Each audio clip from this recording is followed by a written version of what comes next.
Sorry அண்ணா, எங்களால் தியாவை காப்பாற்ற முடியல. தியா இறந்து சூனியக்காரிங்களோட தலைவியான ஸ்ரீதேவியை கொன்னுட்டா, உங்களையும் விடுவிச்சிட்டா. எங்களால் ஒன்றுமே பண்ண முடியலை. நாங்கள் ரொம்ப ட்ரை பண்ணோம், ஆனால் எங்களால் முடியலை அப்படின்னு பொம்மி சொல்ல அவன் உடஞ்சி போய் கதறி கதறி அழ ஆரம்பித்தான். அவனுக்கு யாராலையுமே ஆறுதல் சொல்ல முடியலை.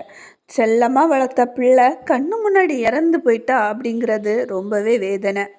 அதுக்கப்புறமா ராணி தேவதை அவங்களோட சக்தி மூலயமா இருள் லோகத்தையும் அவங்க தேவதை லோகமாகவே மாற்றினாங்க. எம்போசாவுக்கு மனமார்ந்த நன்றியும் சொன்னாங்க. எல்லா தேவதைகளும் ராணி மந்திரில் உட்கார்ந்துருந்தாங்க. கிருஷ்ணாவும் அங்கே தான் இருந்தான். ஆனால் ரொம்ப சோகமாக உட்கார்ந்துருந்தான். தியாவை நினச்சி ஏங்கி ஏங்கி அழுது அழுது அவன் கண்கள் எல்லாம் சிவந்து போயிருந்தது. முகமெல்லாம் வீங்கி போய் ஒரு மாதிரியாகவே இருந்தான். அவனால்